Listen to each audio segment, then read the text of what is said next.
एक गाय घास चरने के लिए एक जंगल में चली गई। शाम ढलने के करीब थी। उसने देखा कि एक बाघ उसकी तरफ दबे पांव बढ़ रहा है।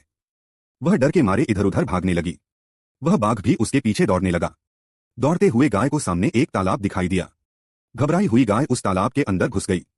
वह बाघ भी उसका पीछा करते हुए तालाब के अंदर घुस गया। तब उन्होंने देखा कि वह तालाब बहुत गहरा नहीं था।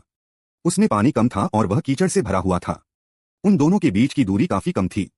लेकिन अब वह कुछ नहीं कर पा रहे थे। वह गाय उस कीचड़ के अंदर धीरे धीरे धंसने लगी। वह बाघ भी उसके पास होते हुए भी उसे पकड़ नहीं सका। वह भी धीरे धीरे कीचड़ के अंदर धंसने लगा। दोनों ही करीब करीब गले तक उस कीचड़ के अंदर फंस गए। दोनों हिल भी नहीं पा रहे थे। गाय के करीब होने के बावजूद वह बाघ उसे पकड़ नहीं पा रहा था। थोड़ी देर बाद गाय ने उस बाघ से पूछा, क्या तुम्हारा कोई गुरु या मालिक है? बाघ ने गुर्राते हुए कहा, मैं तो जंगल का राजा हूं। मेरा कोई मालिक नहीं। मैं खुद ही जंगल का मालिक हूं। गाय ने कहा, लेकिन तुम्हारी उस शक्ति का यहाँ पर क्या उपयोग है?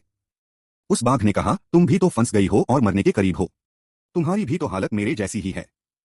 गाय ने मुस्कुराते हुए कहा, बिल्कुल नहीं। मेरा मालिक जब शाम को घर आएगा और मुझे वहां पर नहीं पाएगा तो वह ढूंढते हुए यहाँ जरूर आएगा और मुझे इस कीचड़ से निकालकर अपने घर ले जाएगा। तुम्हें कौन ले जाएगा? थोड़ी ही देर में सच में ही एक आदमी वहां पर आया और गाय को कीचड़ से निकालकर अपने घर ले गया। जाते समय गाय और उसका मालिक दोनों एक दूसरे की तरफ कृतज्ञता पूर्वक देख रहे थे। वे चाहते हुए भी उस बाघ को कीचड़ से नहीं निकाल सकते थे क्योंकि उनकी जान के लिए वह खतरा था। गाय समर्पित हृदय का प्रतीक है। बाघ अहंकारी मन है और मालिक ईश्वर का प्रतीक है। कीचड़ यह संसार है और यह संघर्ष अस्तित्व की लड़ाई है। किसी पर निर्भर नहीं होना अच्छी बात है, लेकिन मैं ही सब कुछ हूँ, मुझे किसी के सहयोग की आवश्यकता नहीं है, यही अहंकार है और यहीं से विनाश का बीजारोपण हो जाता है। ईश्वर से बड़ा इस दुनिया में सच्चा हितैषी कोई नहीं होता, क्योंकि वही अनेक रूपों में हमारी रक्षा करता है।